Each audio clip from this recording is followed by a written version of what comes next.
Entrada 1, 2, 3, smile. Hello people, 28 days na tayo ng Ramadan serye at bukas magtatapos na nga ito. Ang main dish nila today na napili ay itong chicken and vegetables in oven. Kunti lang yung niluto ko. Napansin nyo yung chicken dyan. Kinat ko yung isang buong manok ng 4 cuts and then dalawa lang yung malapit sa pitso. Anong pitso ba? Yung Tagalog ng pitso day. Pitso pa rin. Dahil yung mga amo medyo nagsawa na rin sa maraming foods. Since gusto nila yung part ng chicken na to, so itong dalawang to ang ginawa ko or niluto ko. Binarin lang natin yan sa maraming bawang, olive oil, asin, paminta. Naglagay tayo ng konting paprika, tomato paste. Yung onion, optional naman yan. Lagay pala ako doon ng light soy sauce ng konti. I-marinate muna natin yon while nag-prepare tayo ng mga gulay. So sa gulay naman, para hindi dadami yung ating lulutuin, konti lang talaga, like ganyan na portion na kalabasa or squash dito or pumpkin, ano pang tawag dyan. Tapos isang sibuyas, 2 pirasong carrots, may isang potato dyan na hiniwa ko ng 4 cuts, mga ganun lang, kunti lang talaga. Small Pyrex lang yung ginamit ko para maubos talaga. And meron pa ngang natira dyan, siguro maging lunch namin yan ni Bel bukas. Pwede nyo lutuan, baking pan or Pyrex, depende sa gusto nyo, and then i-arrange lang yan sa Pyrex or kung ano yung gamitin yung lutuan with gulay. Pero pwede nyo rin yan gamitan ng oven safe bag. Pagka na-arrange na yan, set aside muna natin. Dito muna tayo sa sauce. Gumamit ako dyan ng hot water dahil gugamit ako ng broth cubes. Kung hindi kayo gagamit ng broth cubes, tibali nang hindi mainit yung tubig. And then naglagay tayo ng maraming tomato paste, mga 3 kutsara. Then naglagay tayo ng asin at paminta. Tamang kutob-kutob lang yan. Sa gulay naman na i-add nyo dyan, depende yan sa gusto ng mga amo nyo na gulay. Ako yung mga gulay dyan, yun lang talaga yung gusto ng mga amo na kinakain or mga bata.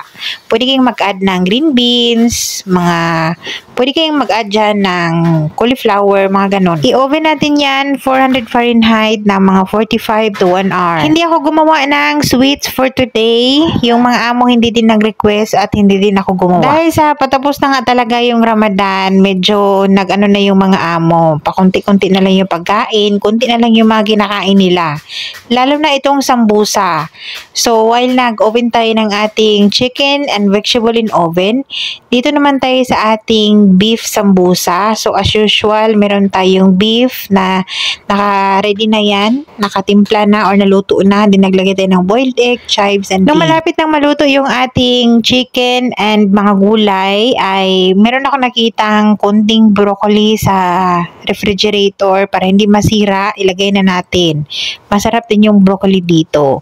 Pero mas gusto ko yung cauliflower na ilalagay dito. Tapos cabbage. I-cover ulit natin yan ng foil and then ilagay natin, ibalik natin sa oven ng mga kahit 15 to 20 minutes. Okay na yan. Sa soup naman today, 2 yung soup natin dahil ang aming basmita dito ay nag-request ng ABC soup. Nakalagay sa package instruction na 4 cups lang ilalagay na tubig. Kaya 4 cups and then pakuluan natin until lumambot yung mga pasta na ABC. Nagpain-in na rin tayo ng ating rice and then dito naman sa kabilang pot, dito naman tayo sa ating shairia soup or vermicelli soup.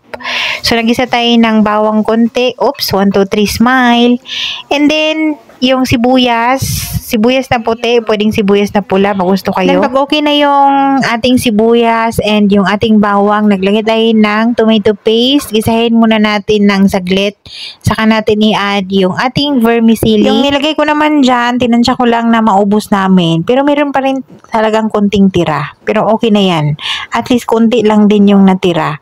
Kasi nga, bukas ay last na. Ewan ko kung anong ganap bukas, magluto or hindi. Basta mabisi din kami bukas in preparation, kinabukasan ay Eid na. May prayer call na yan, nag-break na sila ng fasting kaya oras na para iprito natin yung mga sambusa. Pag prayer call dito or hudyat na magbe-break ng fasting yung mga amo, dyan yung time ko na ipiprito ko na yung mga sambusa. Pero yung oil doon ay ready na, nakainit na. Yung ating shayriya soup, naglagay tayo ng parsley, asin, paminta. Then ready na yung ating sambusa, ready to serve, pati yung ating white rice. Dapat yung ating white rice dyan, may toppings yan ng almond nuts. Kaso lang, nakalimutan ko na wala pala kaming almond nuts sa bahay. Hindi ako nakapagbili.